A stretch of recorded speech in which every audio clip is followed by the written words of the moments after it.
The rescue. Ethan's breath came in ragged gasps as he struggled to stay conscious. His starfighter had been hit during the battle, and now he was falling, crashing toward an unknown planet. His control panel flickered, warning him of a complete system failure. He gritted his teeth, gripping the shaking controls, but it was useless. The ship's alarms screamed. Red lights flashed wildly. Outside, the atmosphere burned around his ship as he broke through. The force pressed against his body like a crushing weight. His vision blurred. Then, impact. Everything went dark. A sharp, burning pain in his chest brought him back. Ethan groaned, his body aching as if he had been slammed against a wall. He was lying on a cracked ground, his flight suit torn, the remains of his ship smoking a few feet away. The sky above was a deep shade of violet, stars barely visible through the thick clouds. Strange, jagged trees stretched toward the sky, their bark glowing faintly with an eerie blue light. The air smelled different, metallic, heavy, unnatural. His head throbbed. His helmet's visor was cracked, oxygen running dangerously low. Ethan knew he had to move, but his limbs felt like lead. Then he heard it. Footsteps. Not human. Slow, heavy, purposeful. A shadow moved between the glowing trees, tall and armored. Ethan's pulse quickened. His hand weakly reached for the emergency pistol at his belt, but his fingers barely responded. The figure stepped closer, and now Ethan could see it. An alien warrior. It was unlike anything he had seen before. Standing at least 7 feet tall, the being was covered in dark metallic armor that shimmered under the dim light. Its helmet had sharp, angular edges, and its glowing golden eyes stared at him with an unreadable expression. Ethan's grip tightened on his useless pistol. He knew he was in no condition to fight. The alien crouched beside him. A deep, commanding voice echoed from its helmet. "You are alive. That is unexpected." Ethan coughed, trying to force out words. "Help. Me." The alien tilted its head slightly, considering his request. Then it reached out and pressed something against Ethan's chest. A pulse of energy shot through him, like an electric shock. His body tensed, then relaxed. His breathing steadied. Whatever the alien had done, it was keeping him alive. For now, Ethan blinked up at the towering figure. "Who are you?" The alien did not answer. Instead, it rose to its full height and signaled toward the darkness. More figures emerged, 5 of them, all dressed in the same dark armor. Ethan's gut twisted. He was surrounded. One of the new arrivals spoke in a sharp, guttural language. The leader nodded before turning back to Ethan. "You are trespassing on forbidden ground. By our laws, you must face judgment." Ethan's breath hitched. Judgment. He tried to push himself up, but his body refused to cooperate. I didn't mean to come here. My ship was shot down. I'm just a soldier. I don't even know what this place is." The leader didn't react. "It does not matter. You are an outsider." Before Ethan could protest, something cold and metallic wrapped around his wrists. He looked down, energy restraints. A bright blue glow pulsed from the cuffs, and suddenly, his body went completely still. He couldn't move. Panic flared in his chest. "Wait. No. I need to." Darkness swallowed him again as the restraints sent a pulse through his body, knocking him unconscious. When Ethan woke again, he wasn't on the cold, rocky ground anymore. He was inside a massive, alien structure. The walls glowed faintly, pulsing with veins of blue light. The air was heavy with an unfamiliar scent, like burning minerals mixed with something organic. His wrists were still bound. His weapons were gone. He struggled to sit up, his body still weak, but before he could take in his surroundings, he realized someone was watching him. It was her, the alien who had found him. She stood on an elevated platform, looking down at him with piercing golden eyes. Without her helmet, her sharp features were visible, strong, regal, and intimidating. Long, dark strands of what looked like metallic fibers trailed from her head, glowing faintly at the edges. She spoke, her voice firm but calm. "You are awake. That is good." Ethan narrowed his eyes. "Where am I? What do you want from me?" She didn't answer immediately. Instead, she stepped forward, folding her arms behind her back. "You are in the custody of the Zalari Dominion. You have trespassed on our world. Our laws demand judgment." Ethan's jaw clenched. "I didn't come here by choice." "Irrelevant." Her voice was emotionless. "You were found, and now your fate will be decided." A cold dread settled in Ethan's stomach. He wasn't a guest.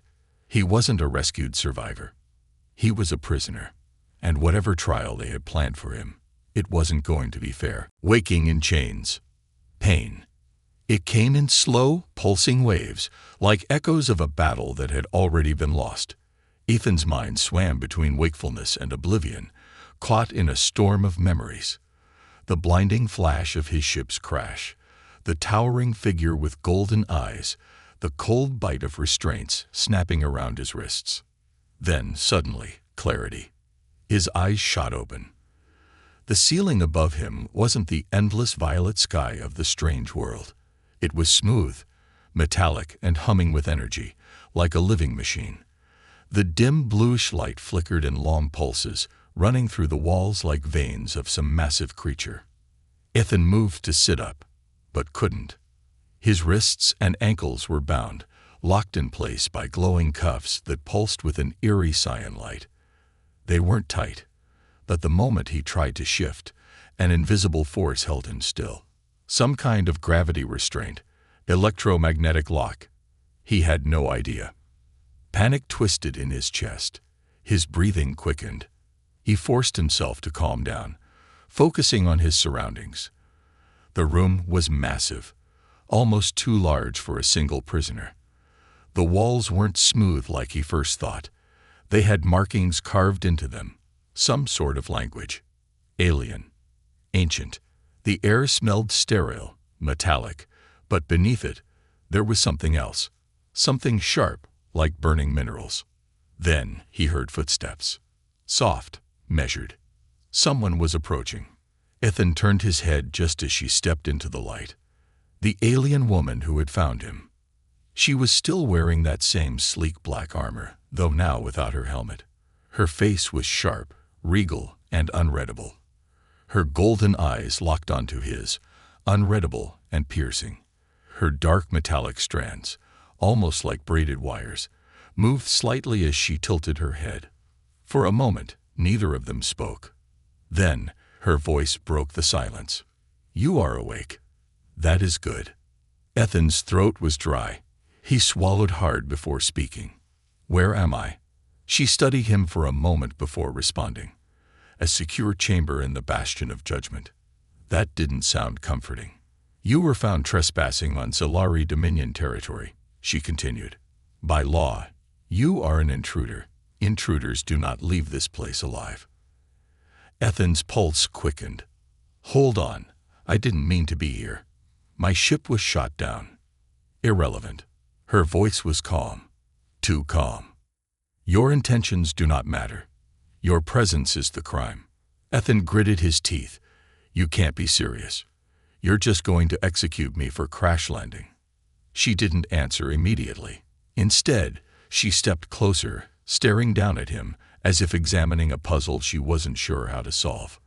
Then she said something that made his stomach drop. "The council will decide your fate, but first, you must prove you are worthy to stand before them." Ethan tensed. "And how exactly do I do that?" Her gaze didn't waver. "You survive. The trial of the outsider." Ethan wasn't given much time to process those words. Moments later, 2 armored guards entered, towering over him like executioners. Their armor was thicker than the woman's, their helmets smooth and featureless. Without a word, they touched the cuffs on his wrists, and suddenly, his body was free. Too free. The moment the restraints unlocked, gravity felt wrong. Like the pressure around him had shifted. His legs wobbled, his vision blurred. Whatever energy field had been keeping him still had also numbed his muscles. Before he could even stand properly, one of the guards grabbed him by the arm and dragged him forward. "Hey!" Ethan tried to resist, but his body was still weak. The woman watched silently as he was hauled toward the exit. Just before they reached the threshold, she finally spoke again. "You should hope you are stronger than you look, human." Then, the doors slid shut behind him. The arena. The chamber they dragged him to was nothing like the cold, sterile prison. This place was massive. A coliseum, carved deep into the planet itself. Jagged metal pillars stood like broken teeth, stretching toward a ceiling so high he could barely see it. The walls shimmered with energy fields, crackling softly like a caged storm. And in the center, waiting for him, was a beast. It wasn't humanoid, not like the others. It stood on 4 legs, its body a mixture of muscle and metal, with veins of pulsing energy running through its armored hide. It had no eyes, only a glowing slit where its face should have been. Its tail flicked, sharp as a blade. And it was waiting for him. Ethan's blood ran cold.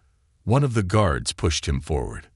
"Survive, outsider," the guard rumbled, "or die quickly." The energy field around the arena flickered. Then, with a deep mechanical roar, the beast charged. The impossible victory. The beast charged. Ethan's instincts screamed at him to move, but his body still felt sluggish from the restraints. He barely managed to roll to the side as the massive creature's claws slammed into the ground, cracking the metal surface where he had just stood. The arena echoed with the sound of grinding metal and deep, guttural growls. The beast's head snapped toward him, the glowing slit where its eyes should have been pulsing with a strange violet energy. Ethan pushed himself up, his heart pounding. He had fought in battles before, taken down enemy soldiers, piloted ships through chaotic dogfights. But this was something else entirely. A fight he wasn't meant to win. The crowd watches. High above the arena, alien figures stood in tall, curved viewing platforms, watching the battle below in eerie silence. They weren't cheering. They weren't even speaking. They were waiting. Waiting for the inevitable. Among them, Solaris stood with arms crossed, her golden eyes locked on the human below. She had seen hundreds of trials before. Most lasted less than a minute. The outsiders always died. It was law. Yet, as she watched Ethan scramble to his feet, something about him unsettled her. He wasn't like the others. Most prisoners screamed, begged, or froze in terror. He didn't. Despite the odds, despite the hopelessness of the fight, Ethan's eyes stayed sharp, focused. He was still trying to survive. But survival meant nothing if he couldn't fight. The first attack. The beast lunged again, faster this time. Its claws sliced through the air, aimed directly at Ethan's chest.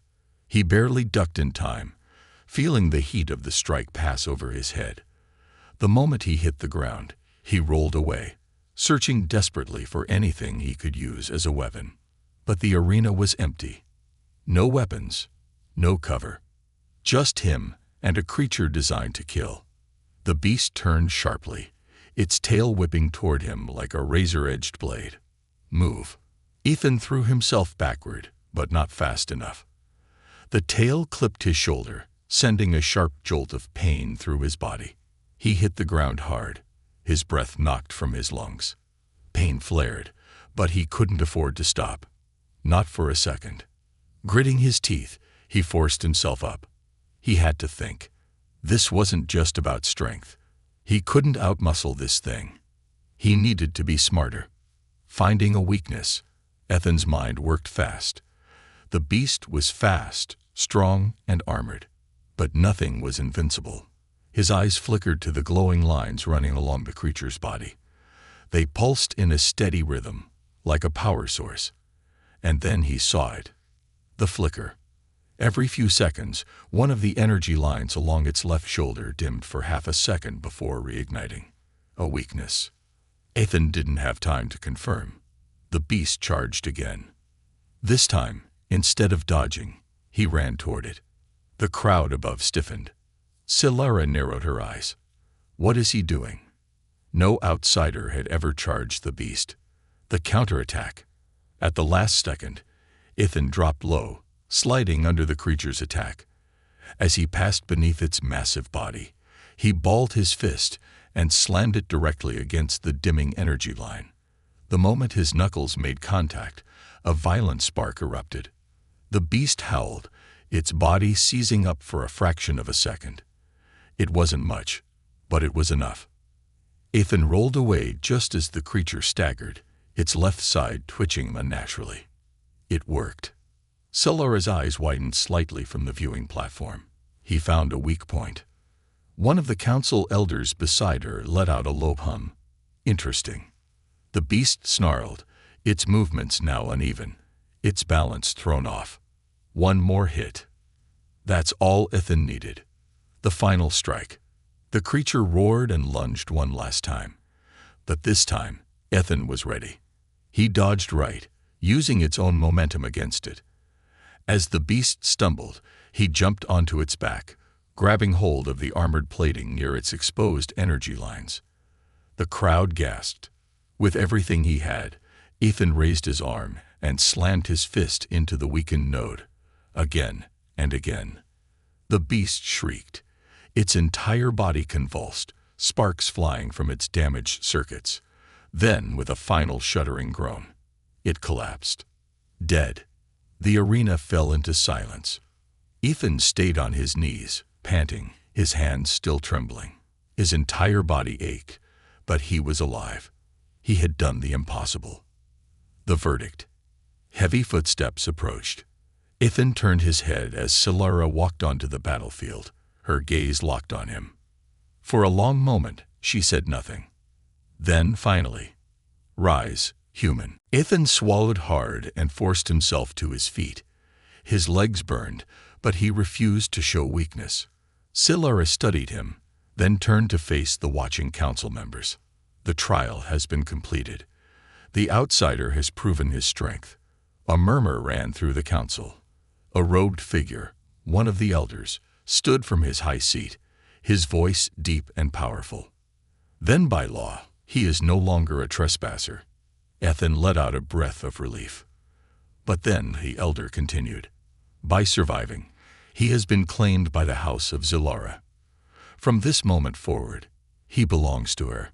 Ethan's body went rigid. What? He turned to Solara, his heart pounding. She didn't look surprised. She had known. Ethan had won, but at what cost? Bound by law, Ethan's breath was still ragged from the fight, his body trembling from exhaustion.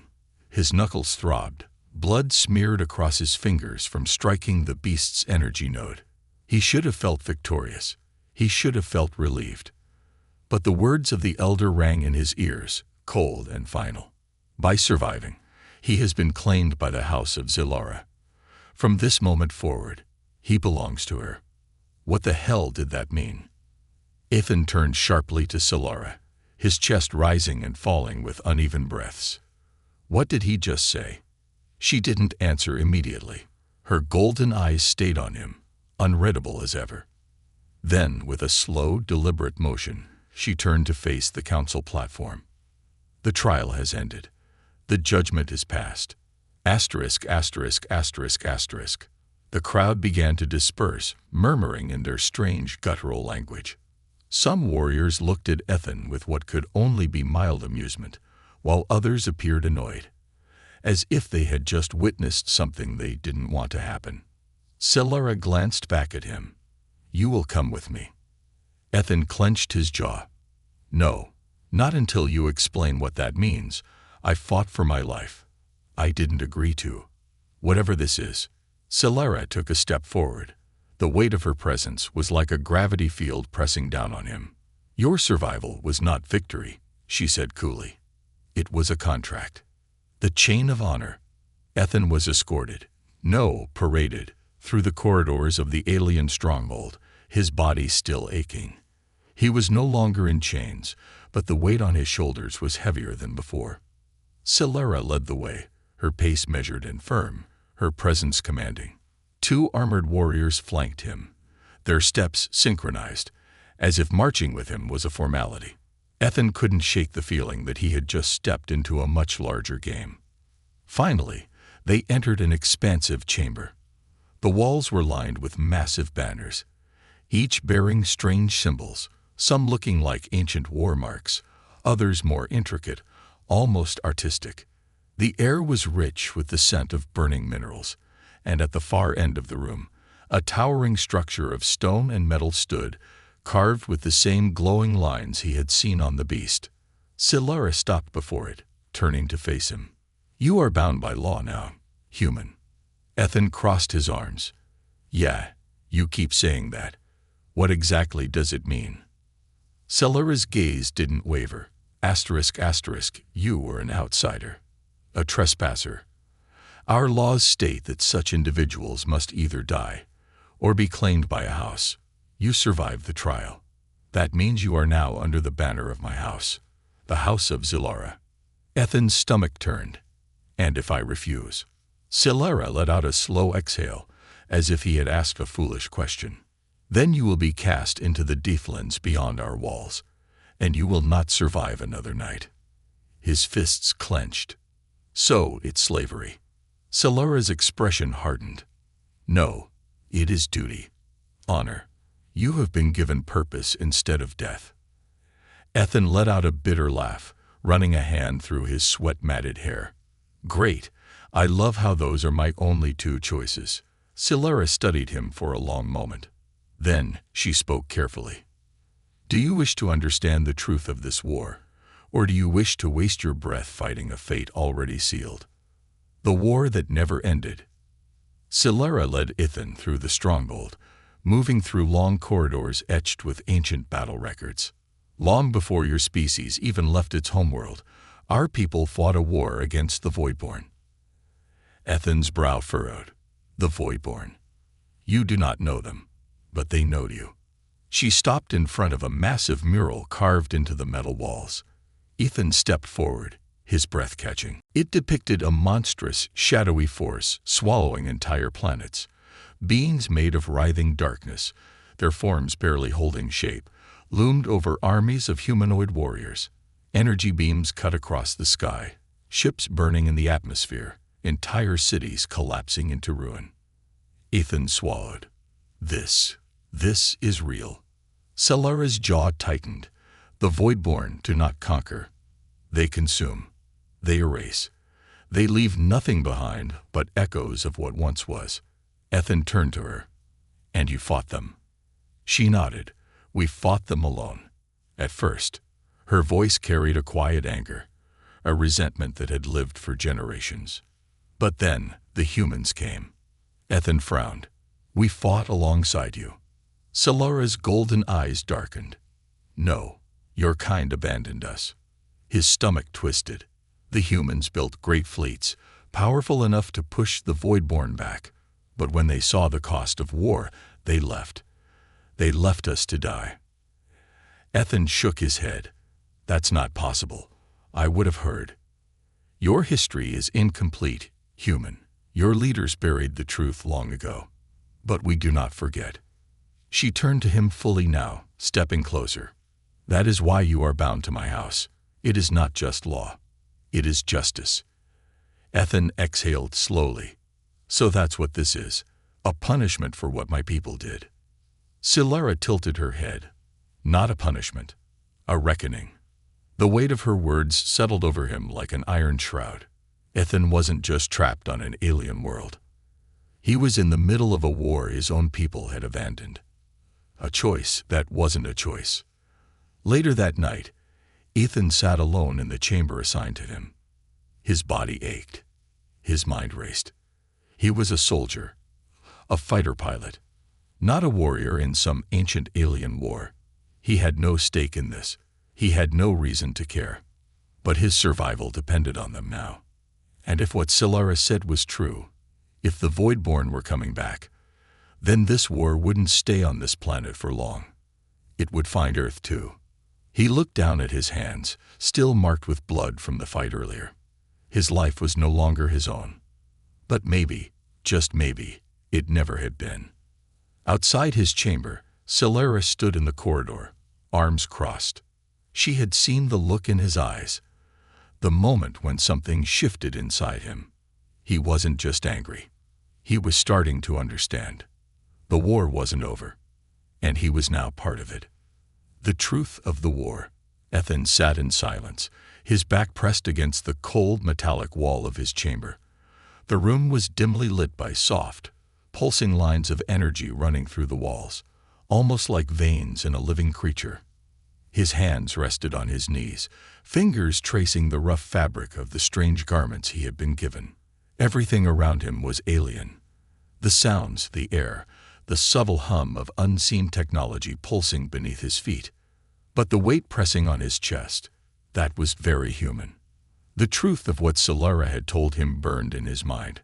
Humanity had abandoned these people. Ethan had always believed in the stories, the ones about Earth's rise into the stars, about humanity pushing forward as pioneers of the galaxy. He had been raised on tales of bravery, of sacrifice, of noble alliances. But now he wasn't so sure. The Zilari didn't see humanity as saviors. They saw them as cowards, betrayers.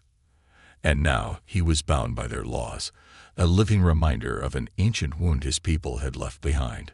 A part of him wanted to reject it, wanted to believe Solara was lying. But deep down, something in him whispered that she wasn't. He let out a slow breath, rubbing a hand over his face. He had survived a death trial, been claimed by an alien house, and learned that his own species had once turned their backs on an entire war. What else didn't he know? A soft chime echoed through the chamber. The door slid open. Solara stood in the threshold, her tall, armored frame outlined against the dim light of the corridor. Come. Ethan didn't move. Come where? Her golden eyes held no patience.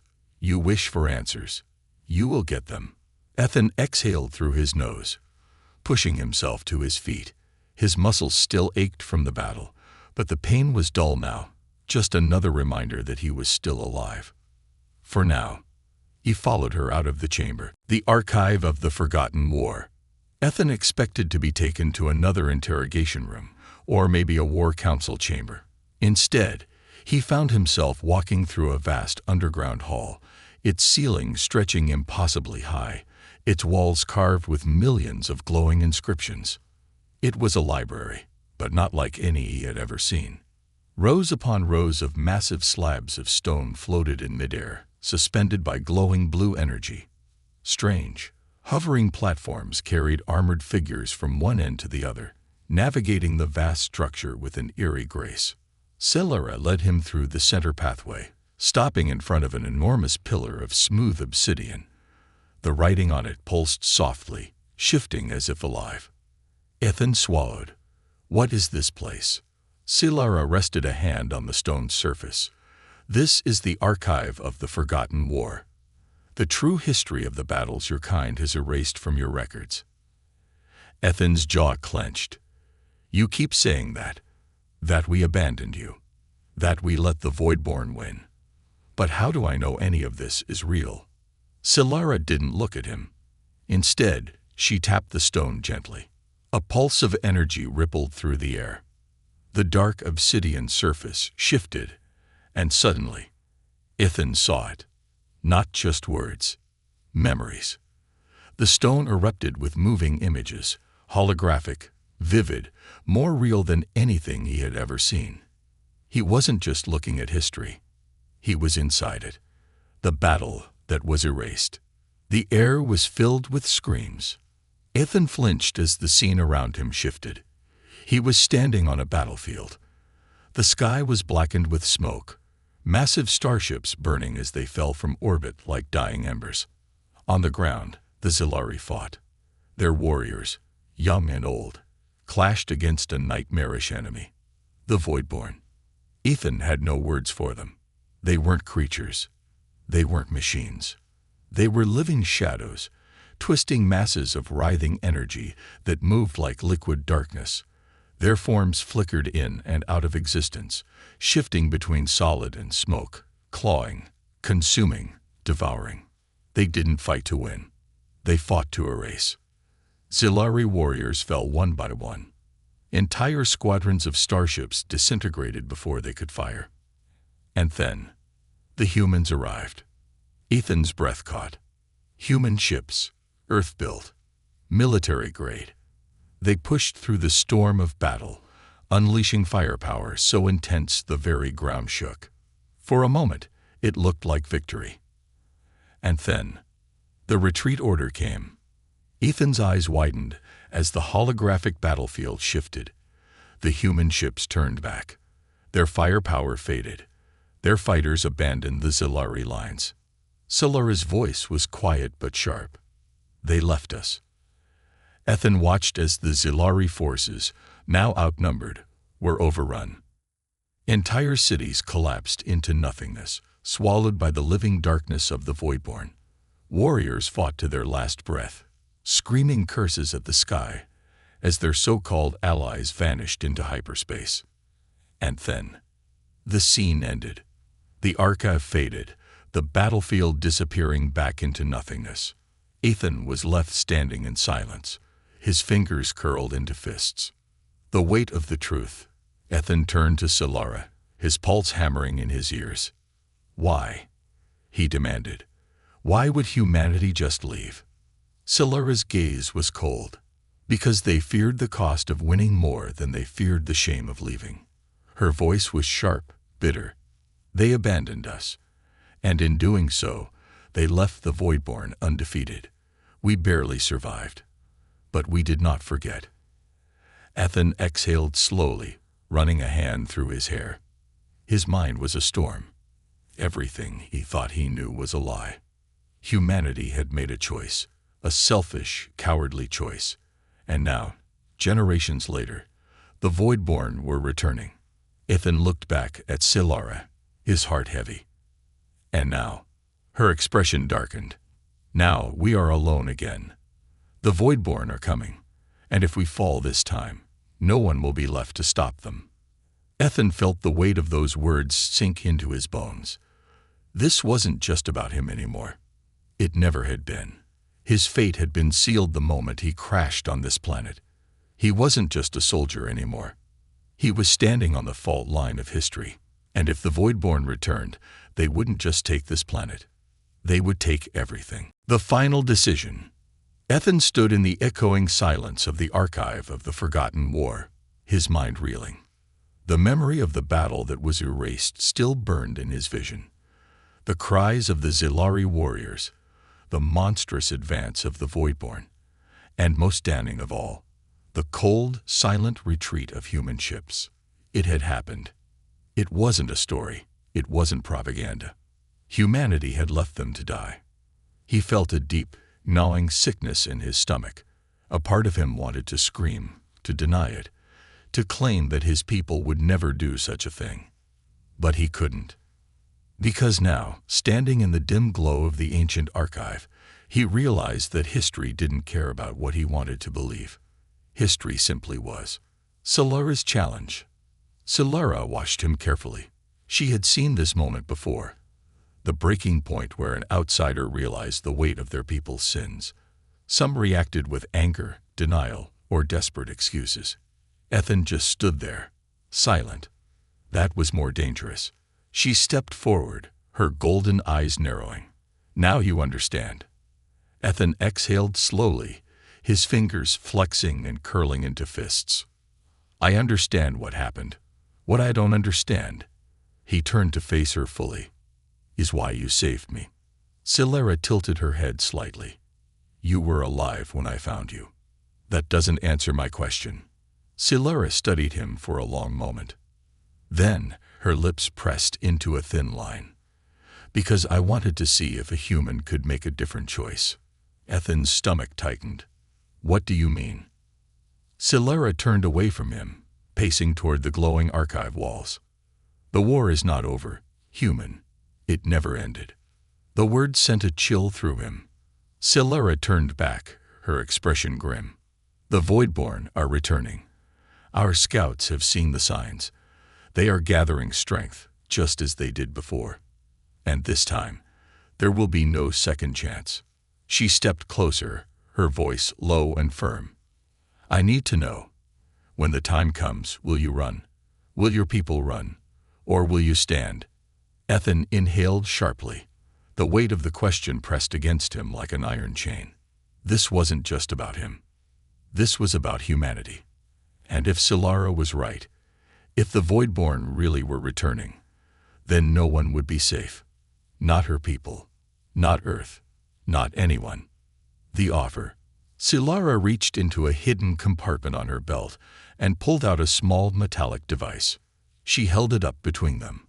This is an emergency beacon. It is linked to your species' last known military outposts. If you activate it, they will come. They will find you. They will take you home. Ethan stared at it, his heart pounding. Home. Earth. His old life. He could end this now. He could leave this alien war behind. Escape before it swallowed him whole. Solara took a step forward, her voice a low whisper. Or. She flipped the device over, revealing the second hidden function. You can send a warning instead. Not for rescue. Not for retreat. But for battle. Ethan swallowed. You're asking me to summon a fleet. Solara didn't move. I am asking you to decide if your species will run again, or if they will stand and fight this time. The weight of the moment pressed down on him. This wasn't just a choice between staying or leaving. This was a choice between who he was and who he would become. The ghosts of the past. Ethan thought of Earth. He thought of the human fleet, the endless stars, the cities he had called home. And then he thought of the battlefield in the archive. He thought of the screams, the Zelari warriors who had died alone. He thought of the Voidborn swallowing their world whole, leaving nothing but silence in their wake. He clenched his fists. He had been raised to believe that humanity was special, that they were the defenders of the galaxy, the heroes of the stars. But heroes don't run. Not twice. He lifted his gaze to Solara, exhaling slowly. Then, without a word, he took the device, and he turned it toward the signal for war. A slow, knowing smile crossed Solara's face. Then let us prepare. The countdown to war begins. The next hours were a blur of movement. Ethan was led through a vast war room, where Zelari commanders examined holographic maps of star systems, marking the last known locations of Voidborn activity, fleet formations, orbital defenses, deployment plans. This wasn't just a battle. It was a last stand. Ethan was outfitted in modified Zelari armor, the dark plating reinforced with energy absorption layers. It was lighter than his human flight suit, but stronger, designed for warriors who fought on the ground, not just in space. As he locked the plates into place, a deep voice rumbled from behind him. You wear the armor of our people now, human. Ethan turned. A massive Zelari warrior stood at the entrance, his face scarred, his horns etched with battle marks. You fight beside us. But know this. The warrior stepped forward, towering over him. If you fall, we will not mourn you. We will burn your name into the walls of the fallen. And if you run, his golden eyes flared, we will cut you down ourselves. Ethan held the warrior's gaze. Then, slowly, he nodded. I won't run. The warrior studied him for a moment. Then, with a small, satisfied grunt, he turned and left. Ethan exhaled, flexing his fingers. The armor felt strange, heavy, but it fit. The sky burns. The moment the beacon activated, the response was immediate. Far above the planet's atmosphere, ships began to move. Not Voidborn. Humans. Their sleek, silver forms emerged from hyperspace, hovering like silent sentinels. The call had been received. The decision had been made. But would they fight? Or would they turn away again? Ethan stared up at the sky, heart pounding. The final war had begun. And this time, he wouldn't be watching from the sidelines. The battle for redemption. The sky was on fire.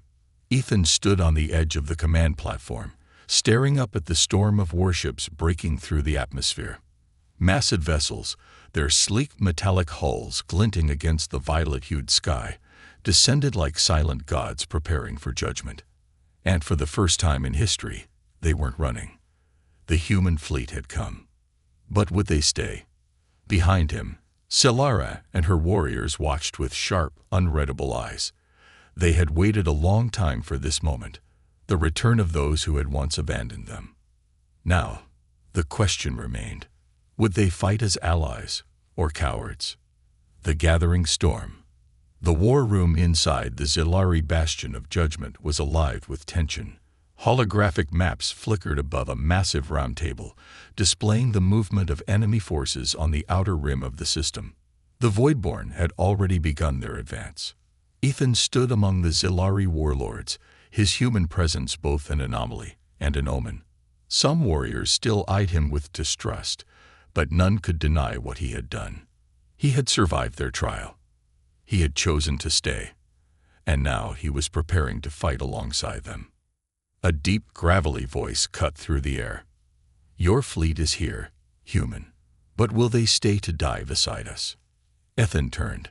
The speaker was Warlord Dreknar, a towering Zilari with thick, armor-plated skin and battle-scarred horns. He had been the loudest voice against Ethan's acceptance into the House of Zilara. And now his golden eyes burned with challenge. Ethan met his gaze head-on. They'll stay. Dreknar let out a low guttural sound, a mix of disbelief and amusement. You are either a fool or a liar. Silara, standing at Ethan's side, finally spoke. Neither. The beacon was sent. The fleet arrived. And now they will answer for their past. Ethan nodded. If they try to run, I'll make sure they don't get the chance. Dreknar let out a sharp laugh, but there was something different in his expression this time, something almost approving. Silara turned to Ethan, her voice low but firm. Then let's see if they will listen to you. A meeting with old ghosts. Minutes later, Ethan stood inside a holo-communication chamber. The transmission link was connected. The signal was strong. Then the screen flickered, and suddenly he was staring into a face he never thought he'd see again. Admiral K. Mercer, the man who had once commanded Ethan's fleet, the man who had sent him into battle before everything went wrong. Mercer's steel-gray eyes narrowed. Ethan Carter, alive and causing trouble. I see. Ethan felt his chest tighten. Admiral, you got my signal. We did. And now I need to know, what the hell have you gotten us into? Ethan exhaled sharply, his hands tightening into fists. I got you into a war. One we ran from. One we should have finished a long time ago. There was a heavy pause. Then Mercer's voice dropped. I need more than words, son. I need proof. Ethan turned, gesturing toward the holographic battlefield display. The Voidborn are coming. We've seen their scouts, their movements, their signals. If we don't stand with the Zilari now, they will wipe them out, and then they'll come for Earth next. Mercer's jaw tightened. You expect me to risk the fleet on the word of a single soldier? Ethan took a step forward, his eyes burning. I expect you to make up for the mistake our people made generations ago. Mercer was silent. Ethan knew this wasn't just a tactical decision for the Admiral. It was a choice between duty and history. A choice between what was easy and what was right. Finally, Mercer let out a slow breath. Understood. Then, we fight. The first strike. The warning klaxons screamed as the first Voidborn ships breached the atmosphere. They came like a swarm of nightmares, their dark, shifting forms pulsing with an unnatural glow. The sky rippled as their ships phased in and out of physical space, warping reality itself. From the human fleet, engines roared to life. Fighters launched in formation, sleek metallic hulls cutting through the sky with deadly precision. The Zilari warships ignited their thrusters, their curved, jagged designs built for close-quarters combat. For the first time in history, they were fighting side by side. Ethan strapped into his modified fighter. The alien tech fused with human engineering, creating a hybrid machine unlike any he had ever flown before. As his HUD flickered to life, Solara's voice echoed through the comms. "You're in my sky now, human. Try not to die before we win." Ethan smirked. No promises. Then, the battle began. The war that should have ended. The first wave of void-born ships collided with the human-Zilari alliance. The air exploded with energy blasts, streaks of red and violet tearing through the sky. Ethan's ship twisted and rolled, dodging the erratic, unpredictable attacks of the void-born vessels. Their technology was unnatural. Their movements weren't bound by the same physics as human or Zilari ships. They phased. They flickered. They attacked from impossible angles. Ethan gritted his teeth, his fingers flying over the controls. "We need to cut off their distortion field generators. They're warping space around them." Solara's voice cut in. "We have a ground team moving toward their primary relay points. Keep them busy in the sky." Ethan pulled back on the throttle, flipping his ship into a sharp dive as 3 void-born fighters pursued him. A split second later, a human battleship unleashed a devastating plasma barrage, wiping them out. Ethan grinned. For the first time, they were winning. The final stand. As the battle raged on, Ethan's sensors picked up something huge approaching. A massive void-born dreadnought was descending, its form shifting and flickering like a living shadow. Solara's voice came through the comms, sharp and urgent. "If that ship lands, this battle is over." Ethan's heart pounded. "Then let's make sure it doesn't." He pushed his ship to full throttle, rocketing toward the enemy behemoth. The Zilari fleet moved with him, human ships flanking on the opposite side. For the first time in centuries, they weren't fighting alone. The last stand had begun, and this time, humanity would not run.